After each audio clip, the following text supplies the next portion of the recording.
Hey there, welcome to episode 46 of the Quaggling Sand audio program. I am your host, Dan Hugo. We are recording this at about 8:15 a.m. on Wednesday, September 25, 2024. Believe it or not, it is still very much summer here in Vegas. I believe the high temperatures are supposed to be in the low 90s. So much for autumn. Today's episode, we are going to talk about a little, a college story. I'm not exactly sure if people find these interesting to go so far back in time. When I was in college, almost like when I was in band camp, but this was sort of an interesting story. It's one of those things, a little life lesson, the stuff that you don't learn in class. Don't let your classwork get in the way of your education. Famous Mark Twain, I believe it was. So yeah, a little college story, the hammer and the note card, or just hammer and note card. Keep it simple.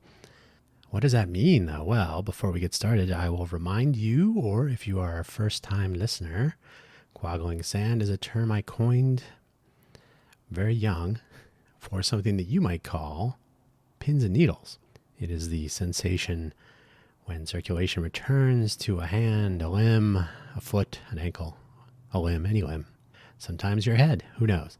Quaggling Sand. It's an audio program about stories and maybe what comes of them. There could be guests. It'd be fun to talk about like similar experiences or reflect, discuss, and so on. But for the time being, this has been a solo audio program. A vanity program, if you will. Hopefully, wherever you found this audio program, you have found the episode description, which contains the show notes.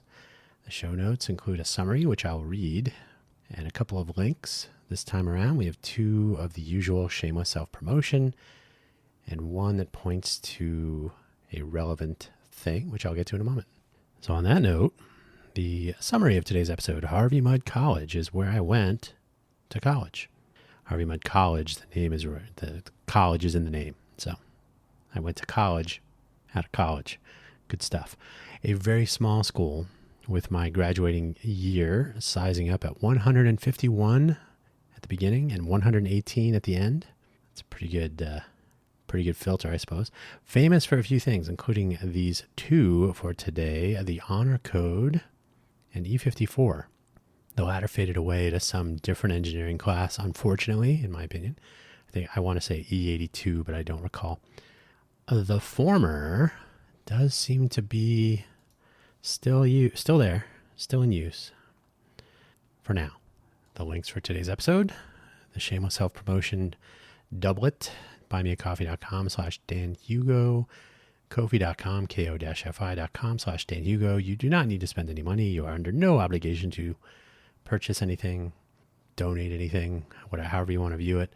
I do use these as a out-of-band engagement pair of tools. They are frequently used by open source developers to enable support of their projects. Hey, I'm an open source developer too. But in general, if you'd like to get links to my various audio programs, different projects, and so on, you can check those out. If you do decide, as a very small number of people have, to throw some money in the tip jar at either location, those funds will be spent on coffee, which powers all of my projects. Coffee does not do a lot of things, but it does power my projects. The third link for today, the HMC Honor Code, the Harvey Mudd College website, hmc.edu/ASHMIC, which is, I believe it's the Associated Students of Harvey Mudd College. It's the sort of student council. It's the student government component of the college experience. And then honor code, honor-code. So hmc.edu/ASHMIC, ASHMC/honor-code. Blah, blah, blah, blah. Just find it in the show notes, episode description of today's episode. The honor code is a part of the sort of the Constitution, if you will, the code of conduct, the rules. It's not quite so revered as, say, the honor code of a military academy. From memory, I think the Air Force Academy was we will not lie, cheat, nor steal, nor tolerate among us those who do. I believe that's something like that. The military academies all have something similar. They take it very seriously. Harvey Mudd takes it very seriously as well, but not all of the students do or did. Hence today's story, which begins. I chose Harvey Mudd because it seemed interesting. It's a school that my high school guidance counselor mentioned because I was going to be finishing up high school math early. He said, "Oh, you might be interested in a school that's focused on technology, like MIT, Caltech, Harvey Mudd." And of course, what is that last one you just said? What is that? It was interesting. It's a good school. While I was there, perhaps coincidentally, the school did receive high marks in a U.S. News and World Report annual survey of some of the best schools in the country. So good times. It was a small school. As I mentioned, my class was 151 incoming first year, freshman if you like. Frosh became popular. 151 in. I believe at the time the charter maximum was 600 students, and I think that may have expanded to 800. I think ours was either the biggest or the second biggest incoming class. So the school was growing, if only bit by bit. It had an accelerated curriculum that included my goal of engineering with a lot of the core subjects that were all challenging, to be sure. Accelerated in that most semester courses would pack in a year at a traditional school. So you were moving quickly. And I did start out with an AFROTC full ride scholarship, which required that I would go to USC for the classes since the squadron was based at the University of Southern California. And Harvey Mudd was sort of a satellite. So we would have to visit USC for the actual classes, and lacking a car and given the busy nature of those accelerated classes, eventually, very soon, I think it was in the first 6 weeks, I would opt for a civilian path through my Harvey Mudd education. The first year was essentially a continuation of high school subjects with biology, chemistry, physics, elective classes, like a writing class, and the first sort of elective, I was going to follow a economics minor path, but we did have to take a core curriculum in the humanities. So I think I took microeconomics, and what did I take? There was philosophy and psychology and all manner of things. So through my career at Harvey Mudd, I took my elective classes in the humanities at other campuses sometimes. That was actually, that was a good experience. So that part was good. And so first year was essentially high school plus. Like, okay, I remember these topics. These subjects are familiar. We're just moving through them pretty quickly. So we did get basically the first year was an introduction to the workload, which was substantial. And this notion of open book tests and the honor code and how it applied, like, just don't cheat. We will trust that you won't cheat and you won't you won't take advantage of the rules nor your fellow students. So the honor code meant you were kind of graded on your own. Don't sabotage your peers. The entering class orientation before the first day of school included various introductions to people and process. One memorable moment is when the entire class and any parents or guests, we were all in the largest lecture hall at the time. The school has added some buildings since my time there, of course. So about 151 students coming in. So all the students, one or two parents, whoever was in the audience. The dean of students, Michael Capetto at the time, said, "Hey, let's have this first row. You're all students. Have the first, this 15 students stand up." He said, "Most of you in this room, in fact, probably all were in the top 10% of your graduating class when you were in high school. This is what the top 10% of your class at Harvey Mudd College will look like. And note that you are not in it. So get used to not being the person who sets the curve," and so on. So yeah, just underscoring the fact that this was going to be a challenging segment of our education. The infamous E54 I mentioned in the summary, experimental engineering, was our second year. It's when we all sorted out our majors. So if you're a chem major, physics major, you started taking upper level classes, well, the beginnings of upper level classes. Certainly in high school, most people did not take any engineering courses, so we were. Now, I will say that everyone took systems engineering, if I recall correctly. So systems is a generally interesting class. It represents system modeling, transfer functions, Laplace transforms, and so on. So kind of handy to understand in a variety of different applications, including, of course, systems engineering. So what was it called? I can't remember. It was E94 and E96 were chemical and electrical, and then whatever systems was. So some people had to take, I think everybody had to take systems back then. That was the extent of everyone takes a cross major class. But chemical, electrical, systems, etc. So E54 would come for those of us taking the engineering path, experimental engineering. And unlike the first year, it was all new stuff. And where the typical classes are sequential, you receive some sort of classroom instruction, a lecture, some sort of recitation, a homework assignment, and then the tests, and so on. E54 had a little quirk to it. The lectures lagged. So you'd have a lecture, and the lecture, I think it was once a week, would be about a particular topic, but every week you would have a lab class. I was lucky enough to be in Monday night and Tuesday morning. The lab was split across half a day. So in the evening, well, not quite a half, but several hours in the evening after dinner on Monday, and then Tuesday after lunch. So this meant Tuesday night would be the second lab day, I suppose. So Monday night, Tuesday morning, lab one, group one. I was doubly lucky. So lab one, group one meant me and my two colleagues, my lab team of 3, would be the first ones to do a particular lab since the year before, which meant, hey, what did you do on this lab? Oh, I don't remember. That was a year ago. So that was fun. We never really knew what we were going to do until sometime later when we would hear about it in a lecture after the lab. And it depended on which group you were in. So everything was rotating around. So some people did get a lecture before, some people did after, etc. The bigger challenge, perhaps, was the other requirement, which was completely separate. There was no lecture really. There were some lectures on drafting, which were not as useful. But the extra part of the class did include drafting with pencil and paper back then. The final assignment did enable the use of CAD, but the goal was to reacquaint, or to generally acquaint our eager junior engineering minds with the old ways so that we would appreciate the new ways.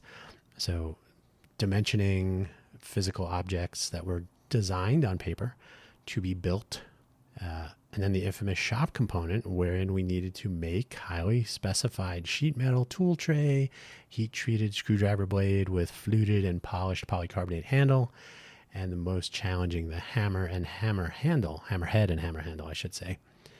So this was, hey, you've never made metal or wooden objects, or maybe sheet metal brakes. Now, some of us, I did have some exposure to that in high school. In junior high school. So it had been a while. We're using end mills, we're using metal lathes, we're using wood lathes, we're using sheet metal brakes, we're using spot welding, etc. So the whole goal was to become familiar with hands-on engineering, which would and does come in handy for all manner of prototyping, making, whether it's creative or some work projects, etc. So a generally good collection of skills, however, mostly self-directed, which made it fun. This all sounds like a lot, and it was something we would discover later. However, the lab component of the course was not as important, which we, of course, did not know. We were never told that up front. It was intended to be difficult, to really challenge our notions of tackling problems we didn't understand without any experience. Like, how do I figure out this torsional pendulum with the antifreeze dampening and determining the viscosity and the damping factors with different masses and so on? Torsional pendulums are a profoundly difficult, and in fact, in the scenario we had, impossible collection of differential equations to solve, which meant the lab was there to to be too difficult to complete, but you weren't supposed to know that going in. So all the labs were esoteric. There was a designer sprinkler system, which was around modeling pressure drops of a liquid through plumbing, right? We had designing an elastomer to dampen a CD player, so a base excitation dampening elastomer, modeled in a device that would apply forces, and you could measure them, the response, and all this. And the list goes on. PID controller, proportional integral derivative controller for temperature control of a metal rod with a sensor at one end and a heater at the other. So you had to model that. That's actually not too bad. And more. There were plenty of labs. Heat exchange. What other? There were some electronics labs. So yeah, good times. And of course, you would have to kind of learn on your own with your teammates, and you were not allowed to take the lab notebook home. So you would have the lab at night. You'd have to leave your lab notebook so you could discuss, you could commiserate, you could throw some stuff at the wall and see what stuck. So when you do your lab at night, you could leave, you could discuss, and then in the next afternoon, you get your lab notebook back and try to recover from the night before, since now you had some idea what you were supposed to do. So you could, of course, do any research and look up values and methods and all kinds of stuff. It was much more challenging than a chem or physics lab, which tended to be after a lecture. Now, since the labs were tackled by teams of students, my team was made up of an athlete who, on the first day of lab, says, "I don't want to be here. I'm going to leave Harvey Mudd at the end of the semester." Now, that's good. And another who assured me he was good at writing up labs, and so he was going to be in charge of the lab notebook. We were judged on the output for each lab, and in the end, and so here was the surprise, in the end, all we needed to do was complete the labs with reasonable effort, so that lab notebook was actually quite valuable.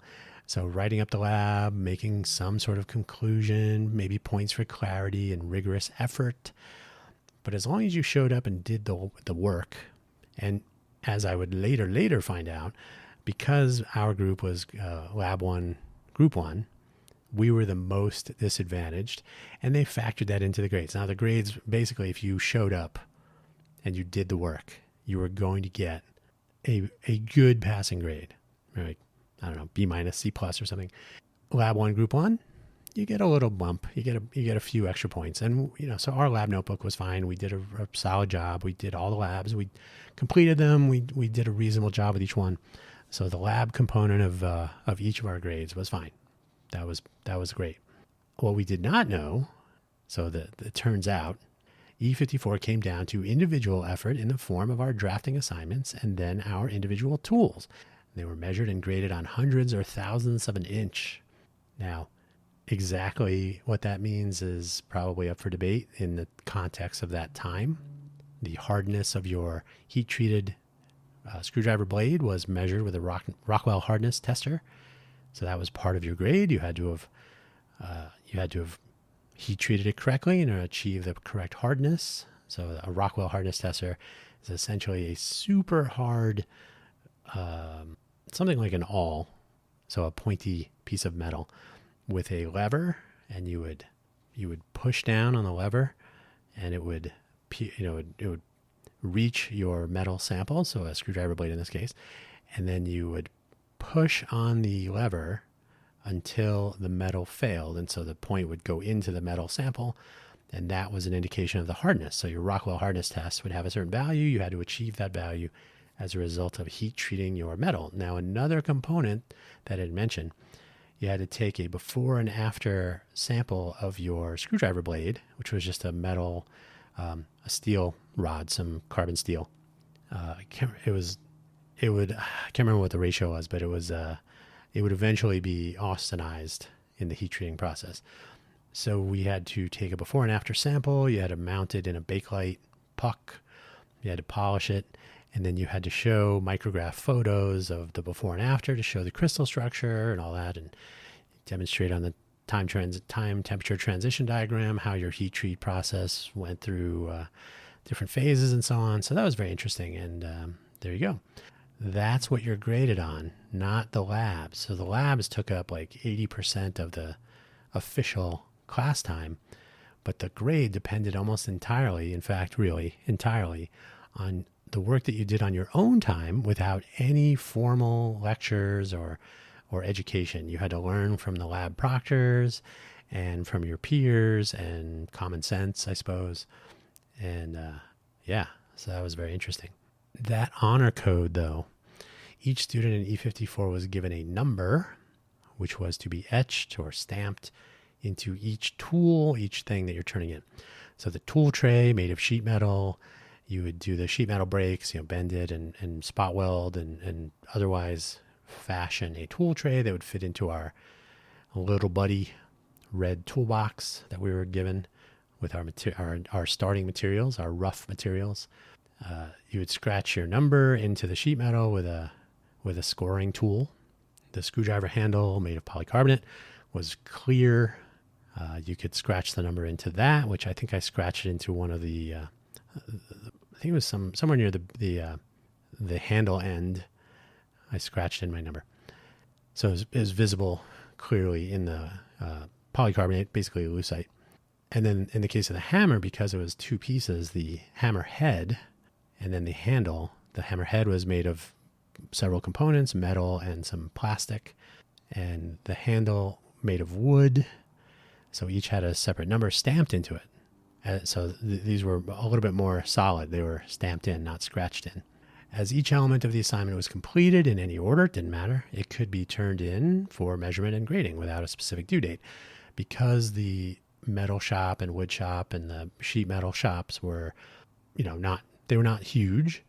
So you had to share. They were time shared. So if the tool tray was, if everybody was working on their tool tray in the metal shop, or the sheet metal shop, you could scoot over to the other metal shop and do some end mill work on your hammer head, or you could work on your lathe, wood lathe for your hammer handle. So however you managed to complete the different components of each tool, you could turn them in whenever they were done. There was only one real due date, and that was the end of the semester. So you had to finish them. And of course, we would learn later just how important this was to complete them. They all had to be completed and turned in a timely fashion. And so we would find out how much that was worth.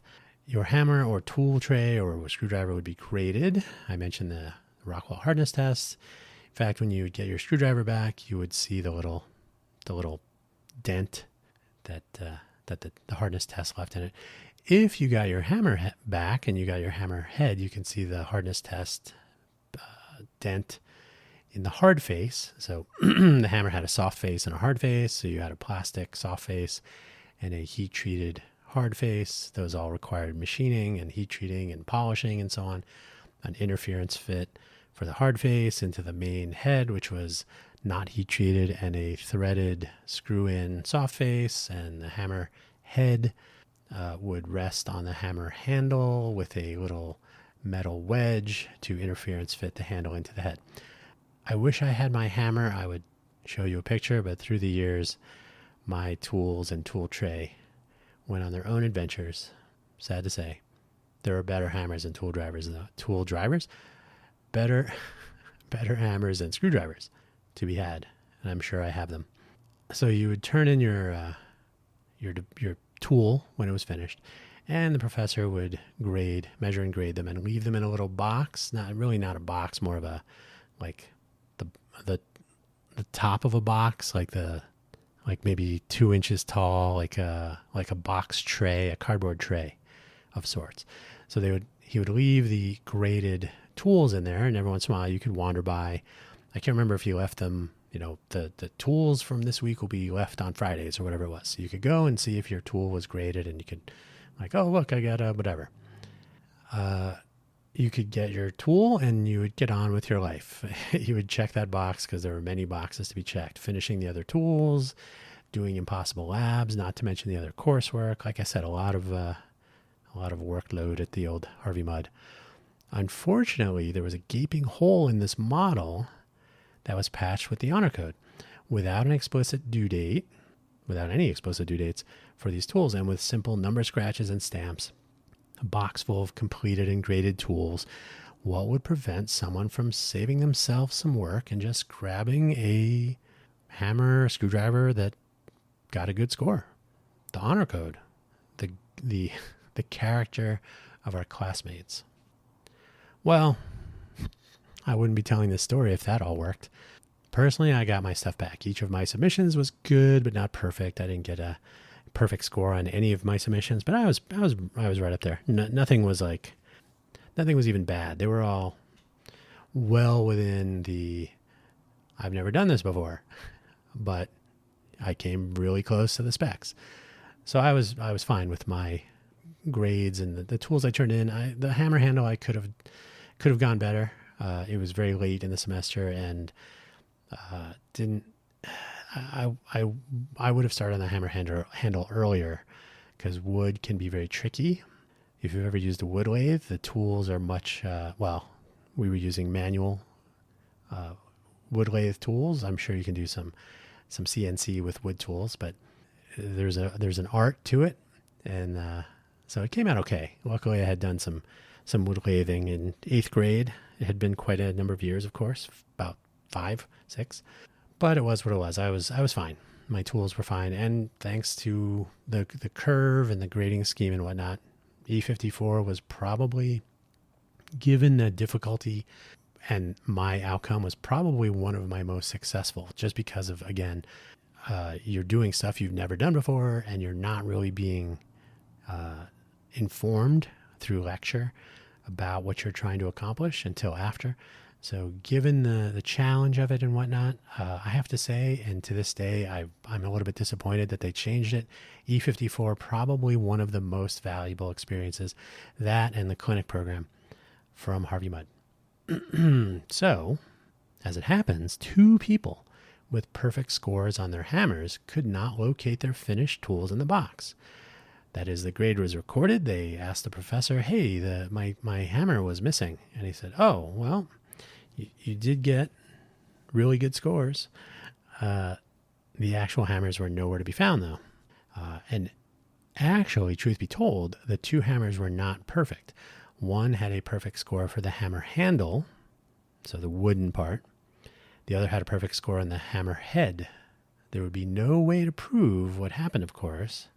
And we would learn eventually that this was an annual tradition that I will not detail further here, but it's an unfortunate tradition. But as it happens, this because of the living situation and the dorms and so on, there was a particular collection of rooms in a suite where this seemed to be an annual tradition.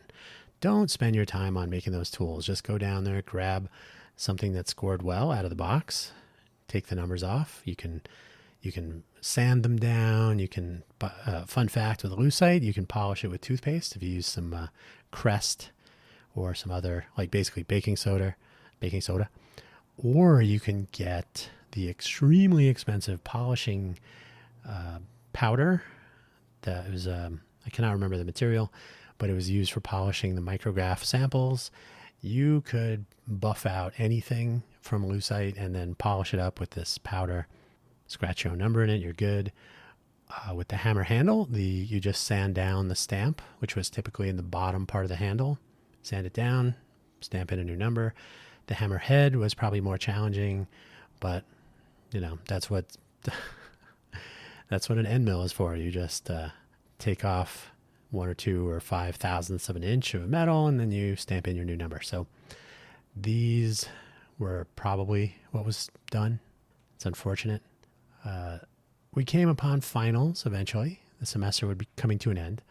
The hammer handle that I think had the perfect score, I don't remember. My friend Dave, with whom I would work over the summer after our junior year, our 3rd year, Dan and Dave, it was an Olympic tradition that summer as well, so that was always fun. So Dave, I think his hammer handle was stolen. He was annoyed, frustrated, but life goes on. So we were in finals week. We were going on the morning of our chemical engineering final exam. The usual group from West Dorm. We wandered over to the dining hall to have some breakfast really quick before we headed down to the lecture hall. We ended up sitting with some of the first year students from that group that I mentioned. And fun fact, they would go on to do the very same thing the following year, if the rumors are true, which I believe they are. So we learned something about what happened with the hammers, including the all-important detail. Who did this? I don't know why they were so comfortable sharing this information. This would not have passed muster with any real criminal organization. But at this moment, a plan was hatched. We had a strong feeling that the person in question would not have taken the time to prepare for the closed book portion of the chemical engineering final. It was a simple matter of recalling unit conversion constants. So chemical engineering, you have to convert, especially between American units, metric and classic. So our professor, Reamer, aptly named, was a petroleum engineer from Exxon, I think at the time, or Mobil, I can't remember. They were two separate companies back then. So he was really big on classic engineering units like BTUs, British thermal units, and other such things. But of course, the world at large uses metric, so you had to be able to convert to and fro. So the first part of the test was more of a quiz. It was kind of a one-pager. Just recall your constants of conversion between units and so on. The rest of the test was going to be open book. So you would, once you've shown, yes, I do remember these. It was a minor thing, certainly not worth what ended up happening, but fairly simple. We were using them all semester. Once you get them in your head, you just know that there's a 4.184 joules per calorie. You know that is it joules per calorie? Yeah. And there's 2.2 pounds per kilogram and so on. So all of your metric to American units, or however you want to call imperial units, the old units. Yeah. So those were pretty easy. Like, I don't use those unit conversions too often in the modern era, but knowing 4.184, I think it's joules per calorie. It might be, yeah, it's 4.184 joules per calorie. 4,184 joules per kilocalorie. So we said, you know what? I bet he's going to cheat. And so as we approached we left the dining hall, as we approached the lecture hall where the final exam was to be given, I had an opportunity to pick up the seat next to our criminal mind in the very back row of the lecture hall. So way at the top of the inclined sort of theater style seating of the lecture hall. And of course, the professor proctoring the exam, Professor Reamer, would be up at the front of the class because honor code. There's no reason to be looking at students taking a test. He was there to answer questions and so on, but we were left to our own honor code devices. So we took we had the quiz, handed out the page, and the task was simple. You fill in the constants, you go to the front of the class, you turn it in, you receive the rest of the final, which would be open book. You could refer to the real values if you had forgotten any, bust out your calculators and your whatever else you needed and get to work. So all you had to do is remember those numbers, unless you were the kid sitting next to me. So, and it was strange, fateful perhaps, that I did find that seat next to him. He was wearing a baseball cap, which was common. There was nothing immediately suspicious about this. The old, I've been up all night, didn't grab a shower or have a brush to run through my hair. Well, let's put on a baseball hat. My hair did not require such things, but that's a different story. So the morning lecture class typically would have people with baseball hats and sweatpants and so on. Not a big deal. But as expected, as if on cue, this fidgeting person sitting next to me, as we sat in this back row, once the tests were handed out, that first page, and the coast was clear, he took off his hat and rested it on his lap, put it back on his head, leaving a note card, which I saw very clearly. I said, "No, don't do that." And he said, "Oh, okay." So I don't know what he did with the note card, and I don't know if he was able to use it to his advantage in any way. Otherwise, I wasn't staring at him the whole time, but he did know that I saw his note card. And I did say out loud, "No, don't do that." I mean, come on. When I turned in my one pager to get the rest of my test, I said, "Hey, that person up there," I named it. I know his name, of course. I said he had a note card for this first part. So the professor went up and I think he was looking at him, and I think they waited till the end of the test, but he was able to discard the card. So the evidence was very thin. It was basically my own account, our interactions, which of course he would deny. And it's unfortunate, depending on how you look at it, that the honor code violations board, the student-run board, so he was the chair, was a friend of mine. He was actually a closer friend of the person who lost his hammer handle, Dave. So Dave and Eric, good buddies. They, the question of an honor code violation here was not regarding the hammer handle, so that didn't really enter into it, but it kind of did, but not really. This sort of thing was rare. The activation energy, if you like, required to follow through on an accusation of an honor code violation is very high. You definitely get to face your accuser, so there's no secret. Hey, I saw him cheating. You kind of have to. There's an honor code on both sides, and the student chair and the other student and faculty board members took this matter quite seriously. So it was Eric and I think 2 or 3 students and 2 or 3 professors or faculty members. The criminal, the chemical engineering professor, Professor Reamer, and I shared the stories, the accusation, the lack of evidence, the defense, and so on. It was on the 4th floor of the Sprague Library, a library in which I work study, in the room in which such business was conducted, whether it was an ASHMIC student council meeting or meetings like this.